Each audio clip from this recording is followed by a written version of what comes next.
Selamat pagi kepada Puan Nur Syahiran dan rakan-rakan kesayangan saya.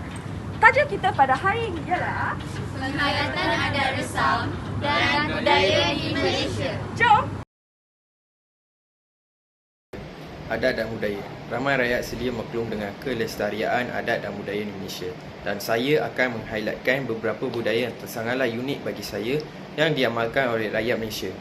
Yang pertama, sambutan nuzul Al-Quran yang disambut oleh para Muslim yang jarang didengari oleh para penganut agama bukan Islam. Nuzul Quran, hari di mana penurunan ayat Al-Quran buat pertama kali ke atas Muhammad, iaitu Nabi kepada umat Islam. Bagi kaum Cina pula, seorang wanita yang mengandung itu tidak boleh memaku kerana khawatir bayi yang dikandung akan lahir dalam keadaan yang cacat. Berbuat baik terhadap binatang juga penting bagi mereka supaya memudahkan urusan bersalin. Uniknya budaya kaum ini apabila mereka harus mendiang mayat apabila kematian berlaku. Yang mengagumkan bagi saya, wanita India yang hamil harus memakai gelang sulkapu pada minggu ke-7 atau 8. Upacara ini digelar sebagai balai kapu untuk melindungi ibu mengandung dan bayi di dalam perut. Selain itu, umum tahu bahawa agama rasmi Malaysia adalah agama Islam, manakala terdapat Buddhism atau Buddha yang meliputi 90% daripada rakyat Malaysia, diikuti dengan Kristian, Hindu dan lain-lain.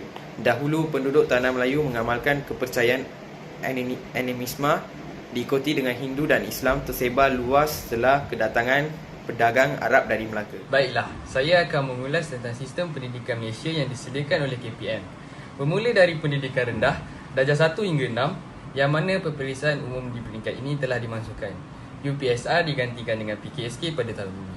Kemudian, pada peringkat menengah rendah, yang PT3 juga telah dimasukkan pada tahun lepas.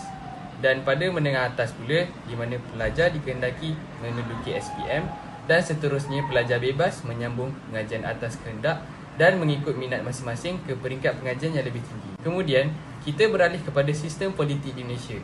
Negara kita mengamalkan konsep demokrasi berparlimen yang berada di bawah pentadbiran Raja Berperlembagaan dan yang di-Pertuan Agong sebagai ketua negara. Kita mempunyai 2 buah dewan, iaitu Dewan Rakyat serta Dewan Negara bagi membahas isu semasa serta perkara yang melibatkan rang undang-undang. Berdasarkan pemerhatian ramai pihak, parti politik Malaysia cenderung mengikut etnik.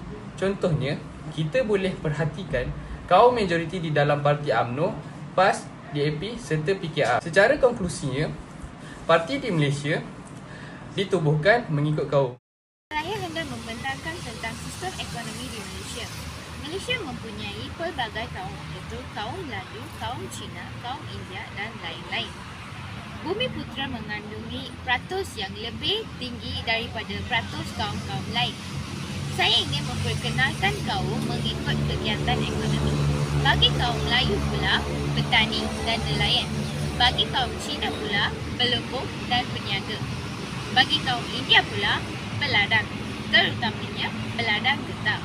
Secara ringkasnya, sosioekonomi melibatkan pertumbuhan ekonomi, pengalihan, pendapatan, kestabilan dan kesejahteraan umum. Seterusnya, sistem sosial Malaysia sememangnya terkenal dengan kepelbagaian budaya yang telah diwarisi sejak zaman berzaman. Terdapat budaya tradisional dan moden dari pelbagai bangsa, daripada seni tarikh hinggalah permainan tradisional dan moden setiap kaum. Di samping itu, infrastruktur Malaysia yang memudahkan urusan rakyat seperti LRT dan MRT. Selain itu, dapat dilihat bahawa rakyat Malaysia terutamanya yang belia telah bersatu di platform media sosial seperti TikTok dan Facebook. Mereka juga bergaul secara semakin ramah antara satu sama lain dan mula membincangkan isu yang penting bagi negara. Kaum di Malaysia terkenal dengan kaum utama seperti Melayu, Cina, India dan lain-lain, turut mereka mempunyai institusi mereka sendiri.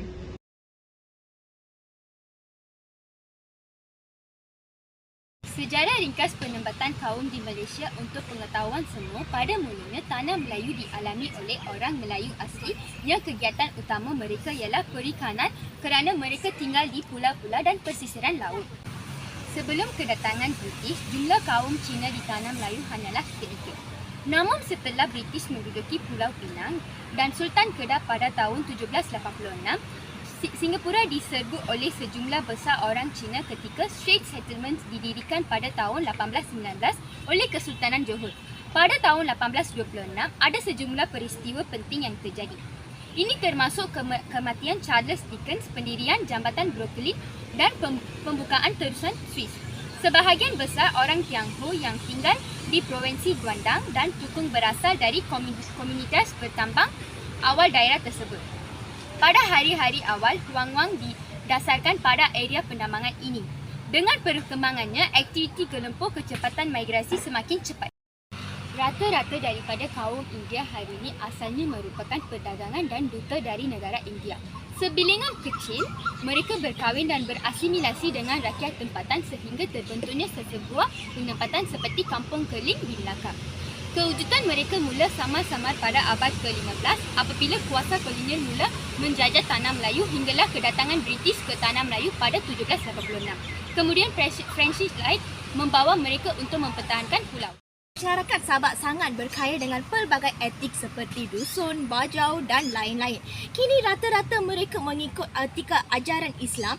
Dahulu kala majoriti daripada mereka mengamalkan animisme sebagai panduan hidup. Bagi peradaban masyarakat Sabah, mereka sangat kaya dengan adat resam dan pantang larang dengan dijadikan pedoman hidupan. Misalnya, mereka percaya kepada isyarat, bunyi, burung dan petunjuk bagi sebagai membina rumah. Masyarakat Sarawak juga sangat kaya dengan etik seperti Sabah. Mereka mempunyai pegangan agama kini, manakala dahulu mereka percaya kepada dinamisme yang bermaksud kekuatan abstrak yang mendayami satu objek. Contohnya, benda yang lain memiliki kekuatan. Contoh yang paling unik adalah budaya popular pada dahulu kala, iaitu headhunting. Seorang lelaki hendaklah memburung kepada menunjukkan kepahlawan dirinya, tahu untuk ditunjukkan kepada bakal mertua.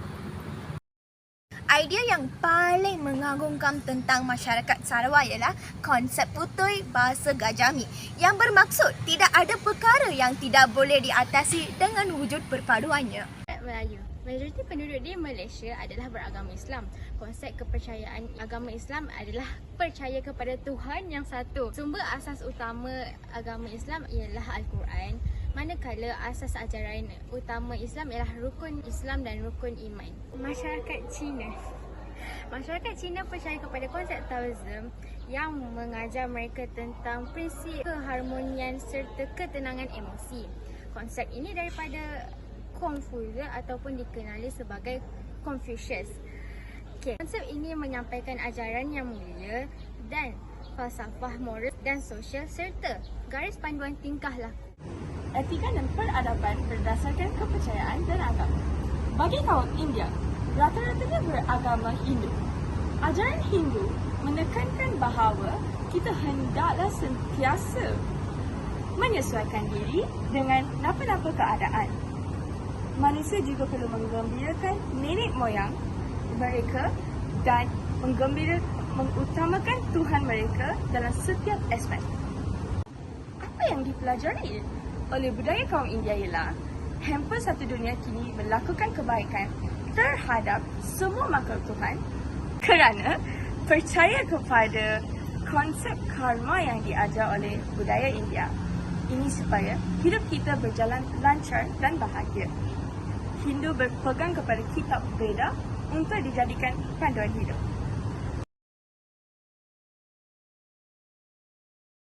Pendidikan di Malaysia Warna ini telah melalui banyak perubahan yang salah satu faktornya adalah toleransi kaum.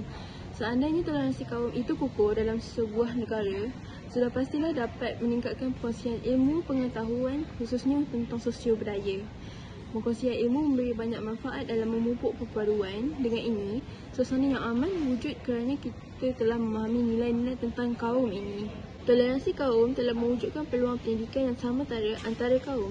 Ini dapat dibuktikan apabila kerajaan tidak menghalang mana-mana kaum untuk membentuk sistem pendidikan masing-masing asalkan selari dengan dasar pendidikan negara. Oleh itu, kita dapat melihat kewujudan sekolah jenis kebangsaan pada hari ini. Malah, toleransi antara kaum dapat mengeratkan hubungan etnik. Sikap toleransi dapat memudahkan kita semua bergaul antara satu sama lain. Oleh yang demikian, kita dapat memperoleh banyak maklumat dan pengetahuan tentang budaya dan bahasa kaum lain. Bagaimana pula dengan ekonomi? Ekonomi pastinya terkena tempias daripada tahap toleransi kaum dalam sebuah negara itu. Toleransi kaum telah mewujudkan persaingan sihat antara ekonomi. Ini amat penting dalam menstabilkan ekonomi negara. Misalnya, polisi kerajaan yang mengamalkan ekonomi liberal telah memberi peluang kepada sesiapa sahaja tanpa mengira kaum menyertai aktiviti ekonomi dalam negara ini. Toleransi antara kaum juga telah mewujudkan peluang saksama atau sama rata dalam ekonomi. Contohnya, setiap kaum dapat bekerja dan menghadapi cabaran setiap masalah yang perlu diselesaikan. Hal ini membuktikan kesan baik menghasilkan toleransi antara kaum. Dewasa kini, kita telah melihat banyak perubahan dalam struktur politik di negara Malaysia. Jadi, antara salah satu faktor yang memainkan peranan yang penting untuk membentuk struktur politik negara adalah tahap integrasi kaum di antara penduduk Malaysia. Jadi, yang pertama, apabila tahap integrasi antara kaum itu tinggi, kita dapat mewujudkan sistem politik yang sangat stabil dan kukuh. Dengan ini, tercapailah hasrat rakyat Malaysia untuk melihat suasana politik negara yang aman dan dapatlah pemerintah negara bersaing dengan cara yang sihat, bukannya seperti yang kita lihat sekarang. Selain daripada itu, apabila sistem politik di Malaysia dapat dilihat stabil dan kukuh, maka negara-negara luar, terutamanya first world country, akan membuka mata mereka untuk melabur di Malaysia. Sebagai contohnya, baru-baru ini Tesla telah menarik balik hasratnya untuk melabur di Malaysia kerana Elon Musk mendapati bahawa struktur politik Malaysia pada masa kini sedang bergolak. Kesan toleransi kaum di kalangan rakyat Malaysia dapat meningkatkan integrasi sosial kerana kurangnya perasaan syawasangka di antara kaum-kaum di Malaysia kerana mereka sudah percaya kepada satu sama lain. Selain itu, masyarakat juga lebih berdaya tahan, tak kiralah dari segi tekanan ekonomi ataupun tekanan kesihatan seperti yang kita lalui sekarang.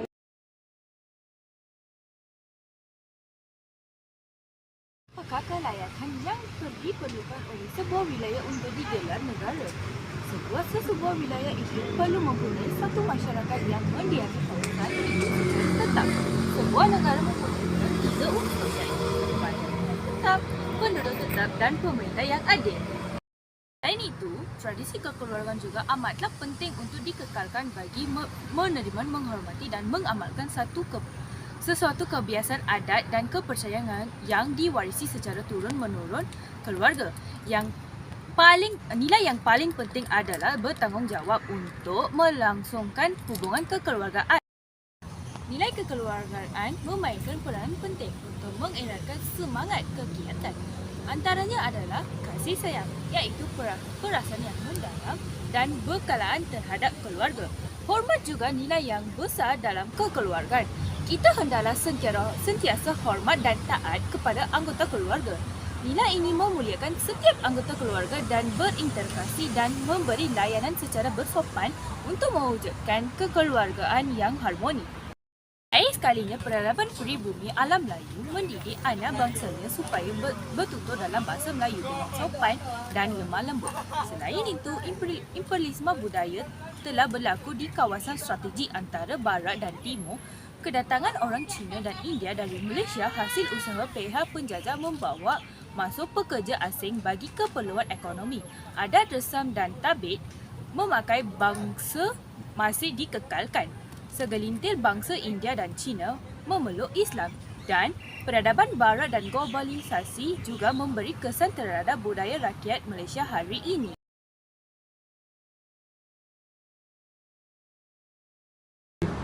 Secara tuntasnya, adat dan budaya penting bagi memantaukan jati diri rakyat Malaysia. Walau di mana pun kita berada, identiti sebagai rakyat Malaysia perlulah kita kekalkan. Sekian, terima kasih.